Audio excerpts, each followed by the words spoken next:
match Sénégal ñu profité ci di jaajëfal suñu gaynde yi ndax woneeti nañ seen mënin woneeti nañ seen bopp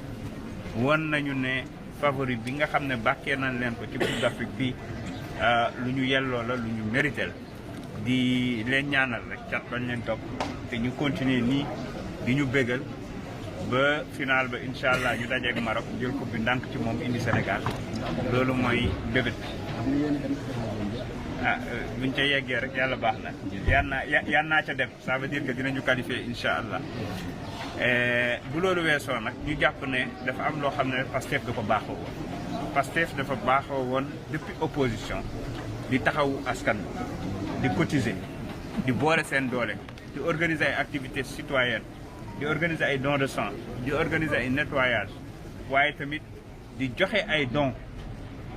ci loolu rek ci continuité boobu la ñu nekk maa ngi wax sànq ne suñu frère Mamadou Ndaw def na ko fi ci 31 décembre séddale ay dons yu am solo ay fan ci ginnaaw rek defoon nañ ko fële ca foyer tamit yu ni mel tey dañu ñëw nag indi matériel médical bu am solo xëy na dina leen yónnee liste bi ngeen gis li ci nekk yëpp loo xam ne fii dañu xaw a raflé lépp lu jëm ci wàllum ay centre de santé poste de santé waaye surtout équipement bi ci war ak matériel ak médicaments yi nga xam ne dinañ ko yittewu moo taxoon ñu indi ko ngir mën ko tas ci Jolof waaye yamuñu ci ndax période bi ñu nekk la ñu indaale ay bari moustiquaires indaale tamit matériel agricole indaale ay moulins à mil yooyu yëpp dafa bokk ci li nga xamante ne nii askan wi fii dañ ko soxla te dafay ginnaaw aspect social bi dafay économiquement dafa am impact bu muy am mais yamuñu ci dañu ne ñëpp seen loxo jotewu seen ginnaaw pour ñu am paj mi war rawatina les couches vulnérables lu ci mel ni taalibe yi waaye ñi nga xam ne tamit xëy na ndóol gi sonal na leen moo tax ñu teg benn programme boo xam ne dañu fas yéene a enrôler des milliers de personnes ici dans le Jolof mag ak ndaw ci loolu ñuy woowee CMU couverture maladie universelle mooy gën ngaa néew fii ak mars dinañu enrôler 3000 te bëgg nañu fekk at mi jeex minimum 10 000 parce que tout simplement loolu nag suñ ko waxee mooy ñun ñii ñëpp ñoo ci dugal suñu ndox du man kese maa ko porté te ñu ngi woo tamit mbooleem yeneen responsable yi nga xam ne ñoo nekk ci gox bi ak fu ñu mën a bokk ñu ñëw ci élan bi def lu ni mel moo xam dañu ñëw ànd ko ak ñun moo xam dañ koy def ci xëy na ci initiative individuelle li am solo rek mooy na ci askanu Jolof jot waaye tamit Sénégal bi yëpp war a mën a def lu ni mel su ko defee wàllum paj meek yu ni mel xëy na dina gën a en tout cas yem ci askan te bu ñu ko defee tamit dañuy noppal suñu bopp rek ndax ya xëy na askan wi bu ñu amul couverture maladie tamit ci ñun la ñuy dellu si waat rek kon ala kulli xaal loolu moo ñu fi teg moo tax ñu ne incha allah rabbi yi bokk na ci li nga xam ne dinañu ko def te am na yeneen nag yoo xamante ne ni ñu ngi koy waajal lu jëm ci ASC Daara par exemple ndax suñu ASC la ñu Jolof yëpp compte tenu fi mu toll am na yoo xam ne maa ngi ciy dox te mën naa leen wax ne incha allahu rabbi balaa saison bi di jeex ASC Daara dina am bisu bopp incha allahu rabbi ñu ngi def lu ñu mën ngir terrain bi ñu gazonné ko mais du yem rek ci Daara dina yegg feneen état bi Sénégal tamit ci cadre tournée yi nga xamante ne ni président mu ngi koy def ak premier ministre bientôt ce sera le tour du nord ñu waajal ko bu baax déjà am na yu bëri yuñ fi def ak yu bëri yu nekk di waajal gis ngeen électrification rurale bi ni mu duggee Jolof te fan yii dinañ ñëw lancer waat fi beneen projet boo xam ne pour 1000 villages la te Jolof daf ci am wàll bu bëree bëri boo xam ne Jean-Michel Sène dina fi ñëw sànq rek wax nañ téléphone Promoville balaa fin mars incha allah 4 kilomètres 4,5 kilomètres fii ci Daara ànd ak lampadaire ànd ak poste de santé ak yenn activité connexes yi dinañ ko fi lancé travaux yi commencé Linguère amoon na Mbëlëxe am na waaye prévoir nañ beneen 3 kilomètres pour Linguère boo xam ne ci programme bu bees bu ñu war a lancé très bien sànq la raccroché ak Serigne Ndiaye directeur Promoville mu koy wax war nañ fi inauguré je pense centre de stockage bi nga xam ne pare na bi ñu offrir les femmes te waa ASER may ñu ko le ministre de l'intérieur dina fi ñëw tournée ndax caserne bi dañ ko war a terminer waxtaan nañ ci yónnee na ma état bi won nañu ne li ci des bëriwul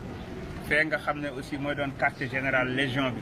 ils vont le finaliser très rapidement avec le ministre Birame Diop te la ma fi waxoon tamit bokk na ci li indi visite ministre de l'intérieur mooy visiter zone yi nga xam ne mën nañ fi implanter la prochaine police de Daara incha allah donc suba ngoon guddeeg bëccëg ci tey Jolof la ñu tax dégg ngeen fi cité diaspora yi lépp luy am politique boo xam ne état du Sénégal dina ko jël ñun dinañ xar suñu tànku tubéy ba Jolof jot ci lam te war a jot kéem yeneen yi loolu nag mënuma ci ñàkk a jaajëfal Seynabou Cissé bi nekk ci def liggéey bu mucc ay yu ci bëri yu ngeen gis fii moom moo ko coordonné day def li mu def yëpp ba pare ñëw jox ma ne ma am mais en réalité compte tenu de mes activités compte tenu de la posture bi ma nekk moom mooy dem ci directeurs yi mooy dem ci ministres yi man coup de fil rek lay jox te noonu la koy defee ànd ci ak ñoom Jules Thiam ak ñëpp waaye incha allahu rabbi am na yeneen ak yeneen yoo xamante ne ni prévoir nañ ko pour la Jolof notamment les forages yi nga xam ne c'est déjà validé dans le budget actuel de Cheikh Tidiane Dièye yónnee nañu forage yi soxlawul ma koy lim